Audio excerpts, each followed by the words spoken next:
अगला सवाल जो है वो अभय का सवाल है, वो भी बीबीएल पे है, वरुण बेवरेजेस लिमिटेड पे। उनका buy price is 525, so should I hold और सेल? अभी पोजीशन रिड्यूस कर लेनी चाहिए अगर शॉर्ट टर्म पोजीशन है तो बीबीएल से। मेरे यहाँ से गिरावट के चांसेस ज्यादा लग रहे हैं स्टॉक के अंदर, 420 से 400 की रेंज तक आने के चांसेस लग रहे हैं शेयर में। But he is holding, price is 525, तो आप एग्जिट लॉस बुक करने की सलाह देंगे या फिर आप कहेंगे कि एवरेजिंग कर सकते हैं and गिरावट, या आपको लगता है कि गिरावट जो है वो गहरा सकती है? गिरावट गहराने के चांसेस ज्यादा लग रहे हैं। ओके। यस। अगला सवाल ले लेते हैं, देवेंद्र सिंह जी का सवाल है और ये सवाल है एरिडा पे, IREDA पे। वो जानना चाहते हैं कि आपका व्यू क्या है इस पे, both short term and long.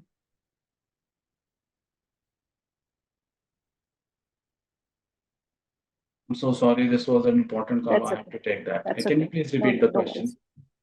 The question is on IREDA, IREDA। वो जानना चाहते हैं शॉर्ट टर्म व्यू क्या है और आपका लॉन्ग टर्म व्यू क्या है स्टॉक। शॉर्ट टर्म व्यू एडा के लिए नेगेटिव है, यहाँ से गिरावट के चांसेस ज्यादा बन रहे हैं। 140 तक का लेवल मुझे दिखाई दे रहा है, इसमें एक बार ये टेस्ट हो सकता है दोबारा। लेकिन अगर हम लॉन्ग टर्म व्यू की बात करें तो रिन्यूएबल एनर्जी स्पेस पे वी आर पॉजिटिव।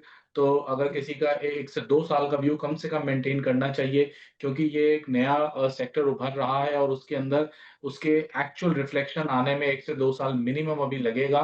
तो अगर इतना टेन्योर होल्ड कर सकते हैं क्लाइंट, तो अपनी पोजीशन को यहाँ पे होल्ड रखें। अदरवाइज इट इज एडवाइज्ड कि वो रिड्यूस करें अपनी पोजीशन। ओके। सुमेर का सवाल है, वो पूछते हैं उनके पास तीन स्टॉक्स है, IOC 250 share at the rate of 130, Asian Paints 30 shares at the rate of 2325। Please suggest whether to sell और होल्ड और average and at what rate. IOC को पोजीशन होल्ड करनी चाहिए करंट लेवल्स पे। शेयर में breakout के नजदीक trade कर रहा है, 150 के आंकड़े को पार करता है, आप पोजीशन ऐड कर सकते हैं। ये हाई डिविडेंड पेइंग स्टॉक भी है, तो अगर आपने एक लंबी अवधि के लिए रखा तो 6 से 8% की आप डिविडेंड यील्ड भी एक्सपेक्ट कर सकते हैं इस शेयर के अंदर। And what was Asian the next? Paints. Asian paints. Asian paints. Asian paints I think अभी भी स्ट्रगल करेगा ये स्टॉक। और जिस तरीके से तैयारियां कई बड़े कंपनी कर रही हैं, JSW all set to acquire Akzo Nobel, और भी अन्य कंपनीज भी पेंट इंडस्ट्री में आ रही हैं। So the you know the competition will intensify in this space. और उसके चलते आई एम एक्सपेक्टिंग यहाँ से पहली चीज या तो एडवर्टाइजमेंट एक्सपेंडिचर बढ़ाना पड़ेगा या तो फिर अपने मार्जिन्स को स्क्वीज करना पड़ेगा। Any which way there will be having a dent on its profit figures. तो आने वाले शायद अभी 1-2 क्वार्टर्स और इंतजार करना पड़ेगा और देखना पड़ेगा कि हाउ थिंग्स पैन आउट, किस तरीके से नया चीज बनता है। अभी तो as of now Asian Paints is a undisputed leader in this space, but yes, stiff competitions and headwinds are there. Caution का वेरी मैं ट्रू, वो दूंगा view point. Very true, because Asian Paints पिछले 2 साल में या 3 साल में कहीं गया ही नहीं, और उसके बाद ब्लॉक डील्स भी हुई, गिरा भी share. I mean, it is stuck in a range. It's not going anywhere now. Uh, it has been a wealth creator. अगर हम पिछले 30-35 साल की बात करें, बहुत पैसा बना के दिया है इसने इन्वेस्टर्स को, पर अब जो है scenario is changing, everything is changing. तभी कहते हैं कि प्रॉफिट बुकिंग एक आर्ट होता है। जब मार्केट को आप अच्छा प्रॉफिट हो रहा हो फिर भी आप पोर्टफोलियो में रखे रखते हैं, तो एक समय ऐसा आता है फिर आप बोलते हो तब हम क्यों नहीं निकले, और अब जो है वो स्टॉक फंस गया है। और वही हाल एशियन पेंट्स का भी है, बिकॉज मुझे जहां तक याद है गौरव सर, कि हर एक के पोर्टफोलियो में एशियन पेंट्स तो होता ही होता था। अ, इसमें कोई दो राय नहीं है। It was a blue chip company, it is a blue chip company, a very quality stock, has been a leader not from years, from decades rather. और जिस तरीके से बिजनेस मॉडल और एक सप्लाई चेन मॉडल है इनका, ये आज भी अनमैच्ड है, और वही इनकी मेन क्वालिटी है जो जिस तरीके से ये चीज ऑपरेट करते हैं। यही एक खास रीजन भी है जो हम देखेंगे कि सदाबहार चीजों में भी कभी कभार एक ठहराव आ जाता है। देयरफॉर जब इस तरीके के सवाल आते हैं, कोई एक शेयर बता दीजिए जो मैं आने वाले 10 साल तक रख लूं, I generally shy away from answering such questions, क्योंकि किस चीज के लिए कब चीजें बदल जाएंगी नहीं पता चलेगा। इसीलिए मैं हर बार सलाह देता हूँ, जो भी स्टॉक अपने पोर्टफोलियो में क्लाइंट्स रख रहे हैं उनके अंदर रेगुलर एटलीस्ट मंथ में एक बार उनको चेक जरूर करें क्या न्यूज़ डेवलपमेंट हो रही है। और लगातार अगर 2 क्वार्टर्स के अंदर डी ग्रोथ दिखाई दे रहा है सेल्स टर्म में, तो यहाँ पे एक रेड फ्लैग आ रहा है, उसको ध्यान देना जरूरी है। गवर्नमेंट पॉलिसीज पे ध्यान देना जरूरी है। क्रूड के अंदर पेंट इंडस्ट्री के लिए एक मेन इंग्रेडिएंट होता है क्रूड ऑयल। अगर यहाँ से जिस तरीके से क्रूड ऑयल इतना हायर लेवल्स पे ट्रेड कर रहा है, इफ द वॉर इंटेंसिफाइज और क्रूड ऑयल के फर्दर दाम बढ़ते हैं, तो that will have a negative impact on the global paint industry as such. तो उस टाइम पे और असर आएगा।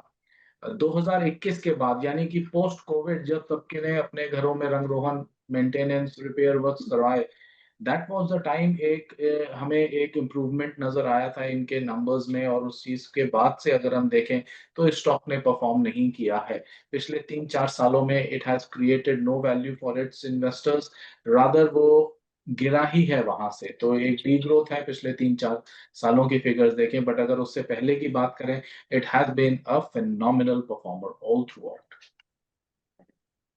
परविंदर सिंह जी का सवाल है, वो पूछ रहे हैं एनटीपीसी ग्रीन के बारे में। कुछ बताया नहीं है इन्होंने, टेन्योर क्या है, होल्डिंग पीरियड क्या है, स्टॉक कितने पे लिया है, but he wants to know just your view on NTPC green. अगर आप 1-1.5 साल से ज्यादा का व्यू है तो एनटीपीसी ग्रीन में आप एज अ निवेशक बने रह सकते हैं। लेकिन अगर 1-2 महीने का शॉर्ट टर्म ट्रेडिंग व्यू लेके चल रहे हैं तो ये आपको कुछ बहुत पॉजिटिव सरप्राइजेस नहीं देगा, और हो सकता है साइडवेज सा ही एक मूव बना रहे इसके अंदर। तो आपको अपनी पोजीशनिंग के अनुसार और अपने इन्वेस्टमेंट होराइजन के अनुसार अपनी चीज बनानी पड़ेगी।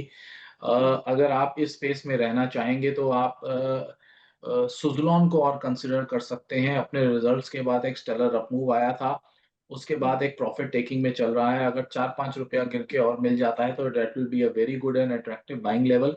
इस शेयर को आप वहां पे कंसिडर कर सकते हैं। और सुज़लोन के अंदर पोटेंशियल ज्यादा है इवन शॉर्ट टर्म में परफॉर्म करने का। फॉर लॉन्ग टर्म तो अच्छा है ही, इवन शॉर्ट टर्म में भी अच्छा परफॉर्मेंस दे सकता है। ओके, अगला सवाल जो है वो नाम नहीं लिखा, बॉन्ड कहते हो अपने आप को, जिस हैंडल से आया है।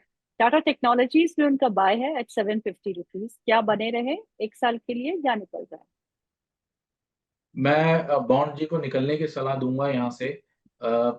पिछले सिंस लिस्टिंग परफॉर्मेंस नहीं आई है शेयर के अंदर। हम्म, अभी भी अपने हायर लेवल से सेलिंग प्रेशर विटनेस कर रहा है शेयर।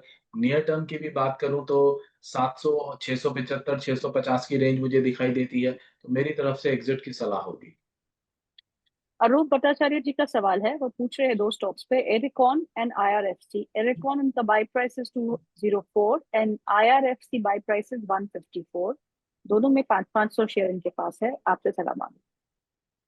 दोनों ही शेयर को होल्ड करना चाहिए अभी। ये दोनों शेयर रेलवे सेक्टर से संबंधित हैं। एक इंफ्रास्ट्रक्चर की कंपनी है, दूसरी रेलवे फाइनेंस में डील करती है।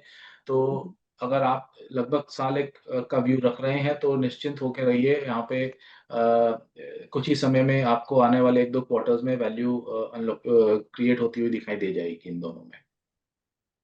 सोनक पॉल जी का सवाल है, ये सवाल है जीई शिपिंग पे। शिपिंग स्टॉक्स तो ऐसे भगे हुए हैं पिछले 3-4 दिनों में, as if there is no end to it. 1400 के भाव पे इनका होल्ड कर रहे हैं 30 शेयर्स, आपसे पूछ रहे हैं यहाँ से कहाँ?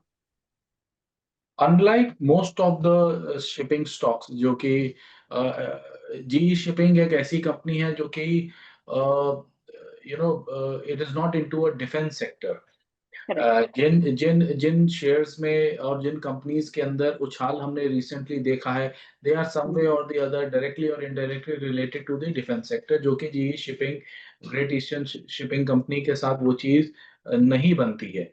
हैविंग सेड दैट, यहाँ से एक बॉटम फॉर्मेशन जरूर दिखाई दे रहा है शेयर के अंदर। कंसोलिडेशन होने के बाद एक बाउंस के चांसेस यहाँ से ज्यादा बन रहे हैं।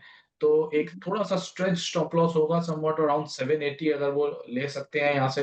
तो 780 के स्टॉप के साथ इस पोजीशन को अगर साल भर होल्ड कर लें तो यहाँ से प्रोबेबिलिटी है कि इस शेयर के अंदर 1150 से 1200 एंड इवन 1300 तक के आपको एक मूव देखने को मिल जाए।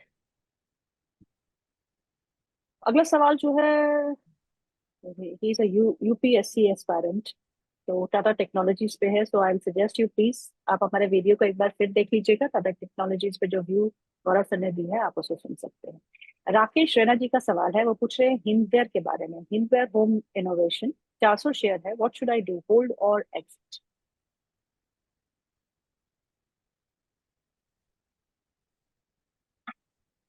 अभी होल्ड करना चाहिए हिंदवेयर को।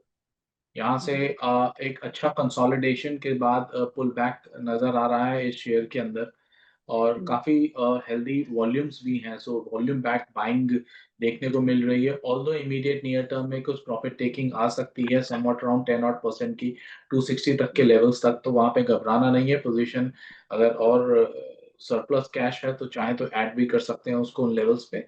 मेरी तरफ से होल्ड की सलाह रहेगी।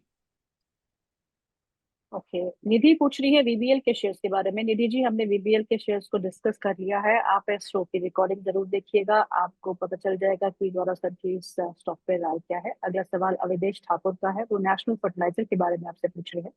नेशनल फर्टिलाइजर 108 पे 200 शेयर है, होल्ड करूं for short term medium term या फिर निकल जाए? सिंस ये सवाल शॉर्ट टू मीडियम टर्म का है तो पहले स्टॉप लॉस सजेस्ट करना और रखना जरूरी है। 90 रुपए का मैं हम्म, स्टॉप लॉस सजेस्ट करूंगा, उसके साथ हम्म, फिलहाल पोजीशन को होल्ड करना चाहिए। ओके। महेंद्र कुमार जी का सवाल है टाटा मोटर्स से, बाय करें क्या सर अभी इस स्टॉक को? फिर अगेन बाय, अच्छा एक मोमेंटम तो वापस लौटा था, लेकिन 2-3 दिन से फिर दबाव में है। टाटा मोटर्स पे क्या करना चाहिए? टाटा मोटर्स को अगर शॉर्ट टर्म ट्रेडिंग पर्सपेक्टिव के हिसाब से व्यूअर अगर कंसिडर कर रहे हैं तो अभी अवॉइड करना चाहिए। लेकिन अगर हम्म, उनका ऑब्जेक्टिव है कि मैं यहाँ से इस पोजीशन को साल 2 साल रख सकता हूँ, तो ये जो हम्म, डिक्लाइन आ रहा है ये एक अच्छी अपॉर्चुनिटी है। 670 लेवल के आसपास चल रहा है। बहुत ज्यादा गिरावट के चांसेस नहीं है। 600 पे बहुत स्ट्रॉन्ग सपोर्ट है इस शेयर के पास। तो हम्म। अगर थोड़ा भी और नीचे मिलता है तो बाय ऑन डिप्स किया जा सकता है और with a long term investment horizon. Gaurav, आपकी रडार पे कौन से शेयर है, which are the stocks that you are watching out? देखिए, लॉन्ग टर्म के लिए तो मैंने बता ही दिया कि मैं पीएसयू बैंक और एनबीएफसी स्पेस पे पॉजिटिव हूँ। अगर शॉर्ट ओके। टर्म के हिसाब से बात करूँ तो उस स्पेस के अंदर मैं एक बहुत ही लिमिटेड व्यू रख रहा हूँ। I am just flowing with the trend, जो क्योंकि आजकल देखा जा रहा है ट्रेंड जैसे मैंने शुरुआत में बताया था ज्यादा लंबे उस पे लास्ट नहीं कर रहे हैं। तो जी जी। आज के लिए अगर मैं बात करूं तो आइशर मोटर्स और टीवीएस मोटर्स जैसे शेयर्स मुझे काफी अट्रैक्टिव लग रहे हैं। काफी अच्छे पॉइंट से ये दोनों ही शेयर्स में बाइंग देखने को मिल रही है। तो अगर एक शॉर्ट टर्म व्यू है किसी का तो यहाँ से आइशर मोटर्स में एक बाय पिक किया जा सकता है। 5400 के भाव पे चल रहा है शेयर। Stop loss okay. रहेगा 5100 का, और लगभग 6 सवा 6 हजार तक के टारगेट्स आने वाले 1 से 2 महीने में एक्सपेक्ट मैं कर रहा हूँ इसके अंदर। इसी तरीके से दूसरा एक स्टॉक है टीवीएस मोटर्स। एक काफी लंबे समय से एक 2-3 हफ्ते हो गए हैं इस शेयर को एक हायर साइड पे एक रेंज में कंसोलिडेट करता दिखाई दे रहा है। क्लोज टू 2800 अभी ट्रेड कर रहा है यहाँ पे। स्टॉप लॉस भी नजदीक है 2650 का, और जो मैं टारगेट्स देख रहा हूँ that are in excess of 3000 3200।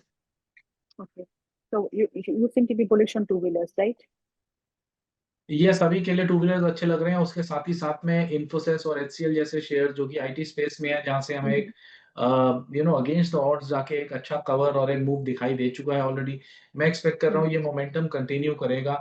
जिस तरीके से यूएस की इकोनॉमी की जो खबरें आ रही हैं, जो डेटा आ रहा है, which is likely to support the Indian IT players.